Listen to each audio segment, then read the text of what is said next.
Hey, this is Yulia and welcome to my channel. Are you looking for college to study in Canada? Are you overwhelmed by the amount of options you have? Don't worry, I'm here to help you find your dream college. But before we dive into this topic, make sure to subscribe to this channel and turn on all the notifications. Okay, that's good. We continue. This will help my channel to grow and YouTube will recommend my video to other people.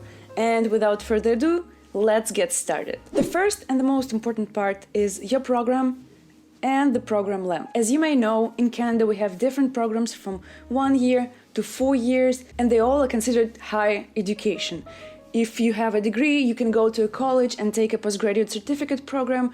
If you don't have a degree and you're just fresh out of school, you can take a 2 or 3 year program. But if you want to get into science and teaching and all this kind of stuff, you can go and take a bachelor's degree at a university. If you haven't seen my video about different programs in Canada, I'll link it down here so you can watch it after. As for the programs themselves, you need to pick the sphere you're interested in. Let's say IT, event management, biology.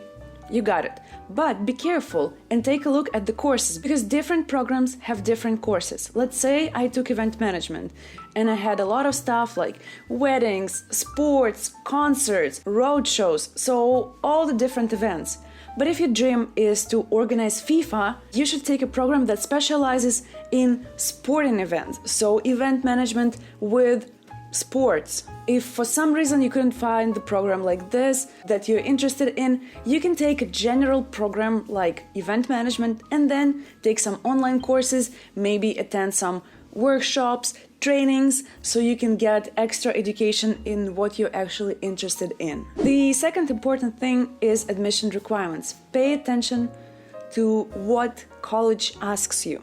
Some of the colleges ask for a high school diploma, IELTS, TOEFL or Duolingo English test, and that's it. Some of the colleges might ask you for a math exam, for English exam, for, let's say, you taking a nursing course, they might ask you to write a chemistry exam. So don't forget to take a look at the admission requirements page on your program. But also for some graduate programs, colleges ask for work experience. Let's say you have 3 years out of 4 at a university and you dropped out and like, I don't want to study anymore, but you have related work experience. Check that out too, because even if you don't have a degree and have this work experience, you might still get into this program. The next thing to take a look at is college facilities. I know for some people it is important to have a gym, a swimming pool, a hair salon on campus, but for others it's just like whatever. My college only had a hair salon, a bar, and a gym. Yes, in Canada we have bars on campus. Also, some colleges like Niagara College, they have their own vineyards and breweries, so you can see how the grapes are growing and all this kind of stuff. The next thing to pay attention to is employment rate / success rate. Every college has a page with the statistics of the alumni, how fast did they find the job. Let's say 95.6% of our students get their first job like straight out of college or like in the first 3 months of the college. For some people this information might be helpful. As for me, I don't think these numbers should matter because when you get in a job, people look at your skills, your portfolio if applicable, your personality. It doesn't matter if you studied in the middle of Russia in Siberia or you studied in Canada like accounting. If you can do your job, then you're gonna get a job. The next important things for everyone is budget and scholarships. I know studying in Canada is not cheap, especially compared to our home countries. In Russia we can study for free, so I paid $0, 0 rubles for my degree, meaning for 5 years I've been studying for free and also getting money because scholarships in Russia, it's like a whole different thing. Anyways, you need to decide on how much money you're willing to spend on your education. Is it 10K per year? Is it 17K per year? So you need to have this budget and you're like, okay, I'm gonna spend this money for tuition only. Colleges will normally have a page with tuition fees, but please know that these tuition fees, they do not include housing, books, insurance. They would have a link leading to like extra expenses or whatsoever, depending on the college for sure.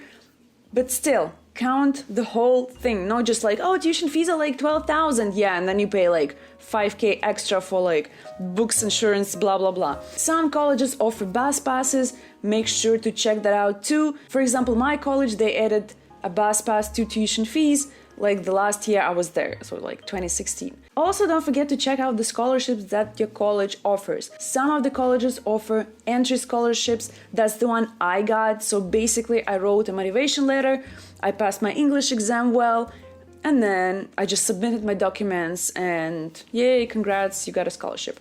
Some colleges, however, offer scholarships after your first semester. So you pass your exams and then you're eligible for scholarships. Also, depending on the college, you might need to apply next term or just like apply in general. Some colleges have this pools of candidates and all of the students automatically get into this pool. Again, smaller colleges might have more scholarships, more financial opportunities than the larger ones. You should keep that in mind, because if you're going to study in Toronto, downtown Toronto, there are gonna be like hundreds, maybe thousands of students more, so you should be like super high level. But if you go to like a village or I don't know, a small city, chances are that you're gonna have a scholarship and not very high tuition fees. Also, don't forget to check reviews. College websites normally would have this A+ reviews, the best college in my life, like everyone should go there. Just no, don't fall for it. Find students online. You see a person who studied at your college, message the person and say, hey, I'm planning to apply to this and that college, to this program. Can I please ask you some questions? When I was applying to my college, I found a Russian girl who studied there. I was like, hey, I'm gonna start school in January. Can I please ask you some questions? Because I couldn't find it on the website, I couldn't find it online.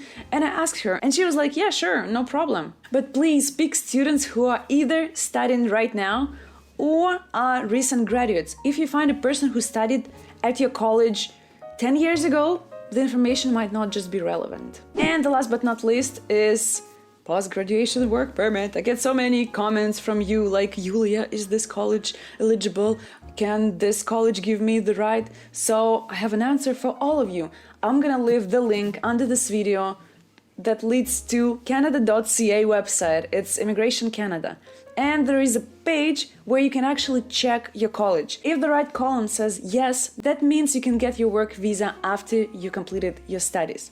Easy. When picking a college, make sure it's public, because if you go to a private college, chances are you're not gonna get your work visa after. Some of these colleges give you this opportunity, but not all of them. So make sure before you apply that the college is eligible. And here's some of my tips how to find the dream college, the perfect college. And the first one is Google. Before messaging people, before messaging me, please do your research. Because when I get questions like, Yulia, what is the cheapest college for engineering? I do not know. I have to Google all that stuff. So I'm not like a database of colleges and universities in Canada. I have to Google all these things myself, so I don't have an answer for you. Before messaging people, before messaging me, do your research. Check college's website. And if you couldn't find the information you need from these two sources, then you can message people and say, okay, I Googled, I checked this website, college's website, but I still can't find an answer. Can you please help me? But when I get questions about what's the cheapest program, which university is the best, I have no idea. Sorry. You can also check social media like Facebook or Instagram. Sometimes colleges post things there. There are also a bunch of groups on Facebook like George Brown College students, Algonquin College students, Algonquin College graduates. So you can join these groups and ask people there because they've probably studied there and they know a lot of stuff. The second tip is check all the fees. I mean, all of them. When you go to a tuition fee page on college's website, there might be a tiny link saying, well, it doesn't include this, this, and that. So go check that link out and see what is extra. Also, if you're tight on a budget, you should also ask your college how much do the prices go up each year, what's the increase approximately. This info should be on college's website, but if not, you can always send an inquiry to the college and say, hey, I don't have much money to study in Canada, but I really want to apply to your college, like what are the increases yearly. Always have a backup plan. Yes, finding your perfect program and your perfect college is awesome, but things happen. You might get on the wait list, maybe the seats are like off, no more students for this program, so have a plan B and C probably. Pick 2 or 3 colleges, programs that you can apply in case of emergency. What colleges have the same programs?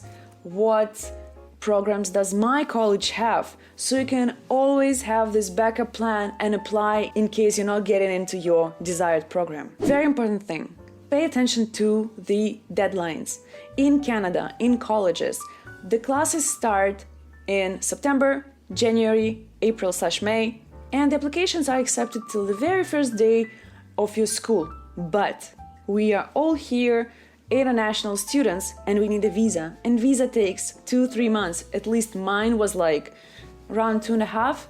So yeah, don't forget about that. Also try to apply as early as possible so you can get a seat in your program, because if it's August and the program starts in September and you're like, yeah, I'm gonna just like pass my English test and then like apply, it's gonna be super fast. No, you're not gonna start your studies in September. And this is it for today. I wish you best of luck with finding your dream college, your dream program, and I'll see you very soon. Bye!